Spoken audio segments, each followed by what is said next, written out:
Welcome back to Braintree Today. I'm Martha Konstandinidis and you're watching BCAM TV. Now we'll be getting into our latest stories from the week.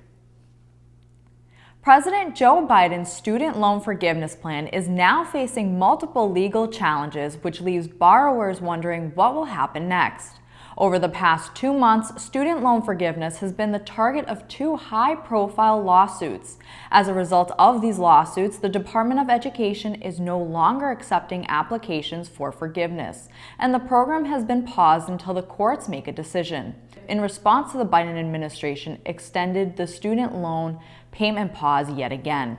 If forgiveness is implemented or the litigation is resolved, borrowers have 60 days after that before their payments will resume. If not, the pause will last until June 30th, 2023. The Supreme Court will now meet in late February, early March to further discuss the student loan forgiveness plan. Flu season is just beginning, but reports of the flu keep getting worse. Health officials said that 7.5% of outpatient medical visits last week were due to flu-like illnesses. That's just as high as the peak of the 2017-2018 flu season and higher than any season since. Experts say that the annual winter flu season usually doesn't get going until December or January, but this one began early and has been complicated by the simultaneous spread of other viruses. The dominant flu strain so far is the kind typically associated with higher rates of hospitalizations and deaths, particularly in people 65 years and older. Experts say it's likely there was more spread of respiratory viruses during Thanksgiving gatherings and at crowded airports. The CDC estimates there have been at least 78,000 hospitalizations and 4,500 deaths from flu so far this season. The deaths included at least 14 children. Flu shots are recommended for nearly all Americans who are at least 6 months old or older. In eastern Massachusetts, after several months of fluctuating COVID-19 levels, wastewater data has shown a spike in recent days. Officials say wastewater data from the Massachusetts Water Resource Authority can be an early indicator of detecting changes in the number of COVID-19 infections before people even get tested. Matthew Fox, professor of epidemiology and global health at Boston University, said in a statement, quote, "The wastewater data has been really good at predicting a coming wave of COVID, and given that we've just come out of the Thanksgiving holiday, it's very unsurprising that we would see an increase in cases," end quote. With the number of residents in Massachusetts who have received Omicron-specific boosters being low, officials say variants like BQ1 and XBB may impact the U.S. more severely than other countries where these variants have only caused a small uptick. Although the state is not reporting daily COVID-19 health trends anymore, the Mass DPH is still monitoring and reporting health trends on a weekly basis. On December 1st, newly released metrics show that over 81,000 molecular tests were conducted and 5,068 new positive cases were reported in the last week. As of November 30th, 215 people are hospitalized in Massachusetts and 72 are in the ICU. 63 new deaths were also reported in the last 7 days. The town of Braintree also continues to monitor COVID data from the state. The town hall website hasn't reported any new positive cases in the last week. The town hall website currently shows a total of 11,539 positive cases since the start of the pandemic.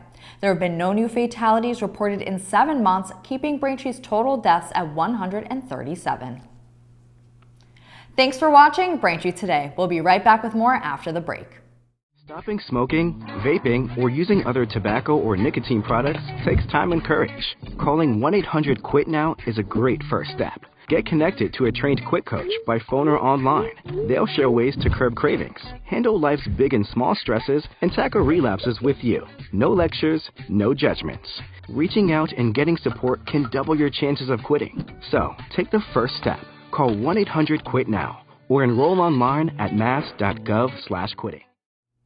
Welcome back. 3 men from Rhode Island were arrested by Braintree police in connection with the theft of catalytic converters at a business on Wood Road.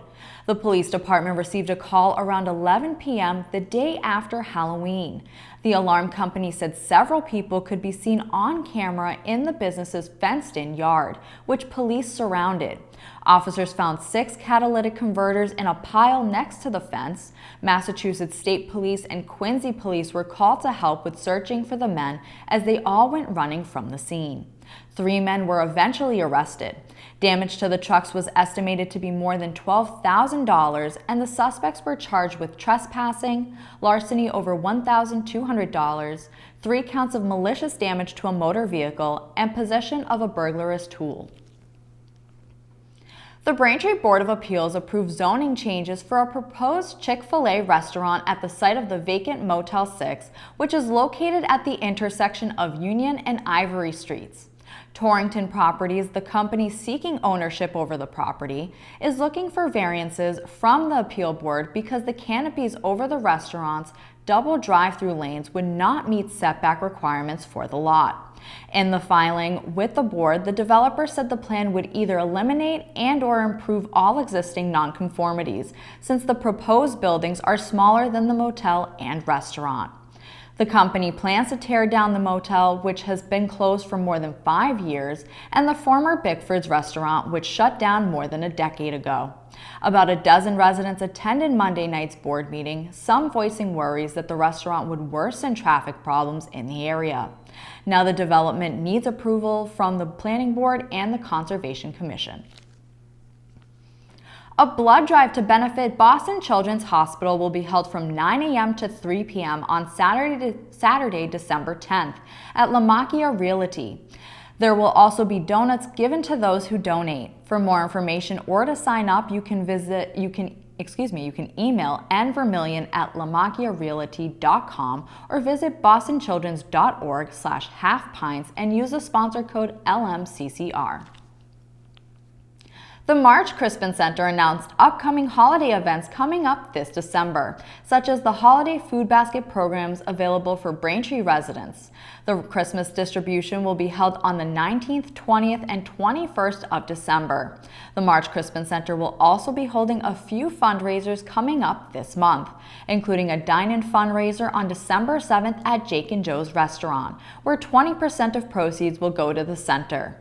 Then, the 13th annual Braintree Christmas Party will be held on December 8th at Campanella's restaurant. Admission for the event is an unwrapped gift or a gift card for a child. To apply for the Christmas Food Basket program, you may call the center at 781-848-2124 or come into the center located on Lincoln Street to fill out an application. Thank you for watching Braintree Today on BCAM TV. We'll be right back with more stories in the area. If you're 50 or older, it's important to stay up to date on COVID vaccines. Boosters greatly reduce your chance of severe illness, hospitalization, and death, and are an important defense, even if you've already had COVID. Schedule your appointment today at mass.gov/COVIDbooster. Welcome back to Braintree Today. Now let's get right into more stories.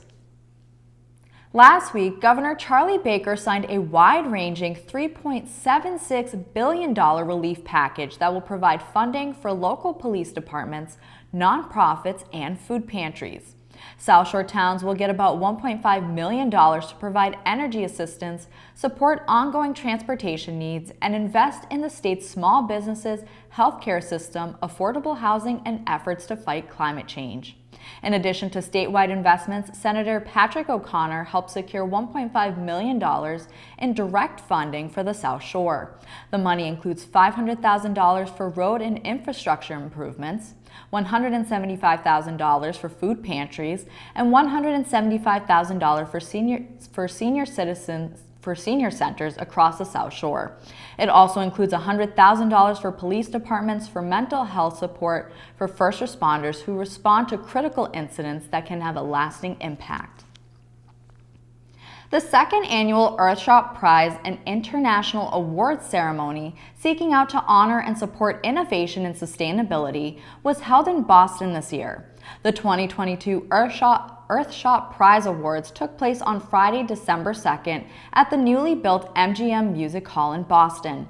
Founded by Prince William and the Royal Foundation, winners were announced by the Prince himself at the ceremony Friday night. The award aims to recognize and scale startups, entrepreneurs, or businesses with sustainable solutions in hopes of stabilizing the world's climate by 2030. The 5 categories to win an award included Protect and Restore Nature, Clean Our Air, Revive Our Oceans, Build a Waste-Free World, and Fix Our Climate. The 5 winners were awarded with a prize of £1 million, or about $1.2 million. Last Saturday, the State Department of Transportation held a ceremony for the dedication of the Sergeant Michael C. Chestnut First Responders Bridge in Weymouth on Route 18. The new bridge now bears the name of a Weymouth police officer who was killed in the line of duty in July of 2018.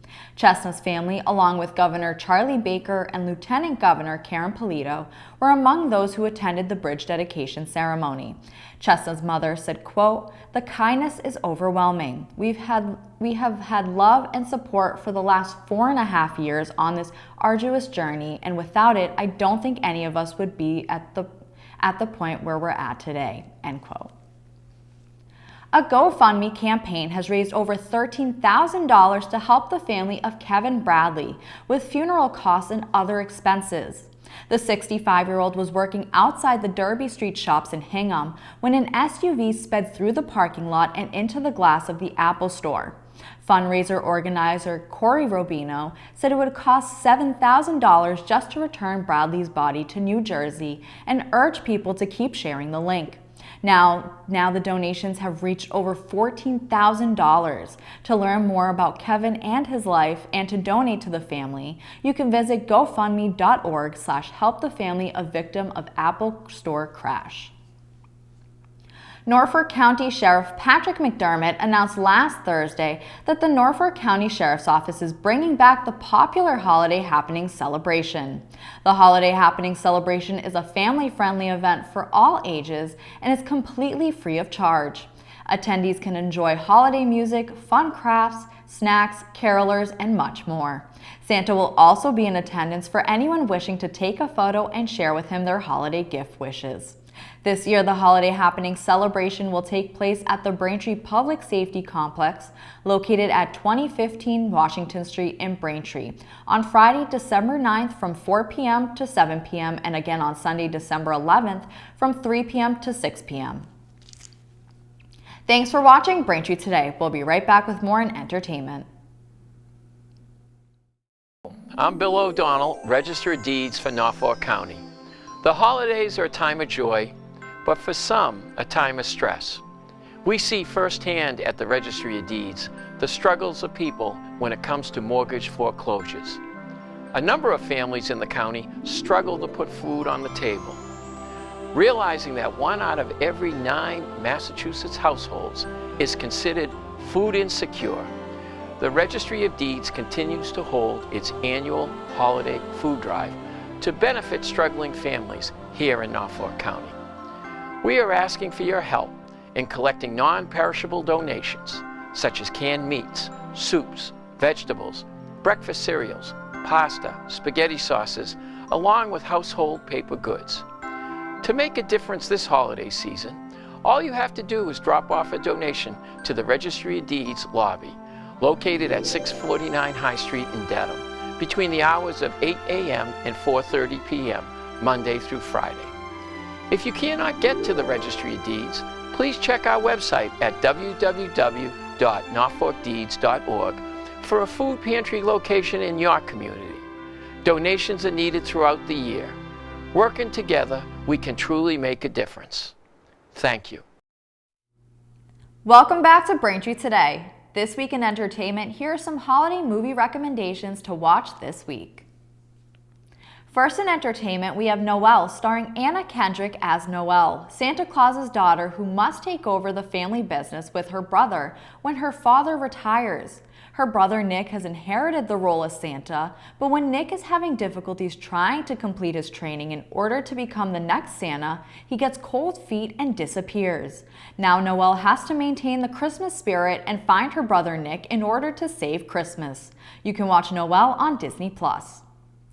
Next in entertainment comes A Hollywood Christmas, telling the story of Jessica, a young up-and-coming filmmaker and a successful Christmas movie director who begins living her own Christmas movie when a handsome network executive, Christopher, shows up. Now Jessica must juggle all the classic tropes of romantic Christmas movies that she herself has created and dealing with the threat of her latest film production coming to a halt. You can watch A Hollywood Christmas on HBO Max. And finally in entertainment, fans of Guardians of the Galaxy can now get into the holiday spirit with the new Guardians of the Galaxy Holiday Special.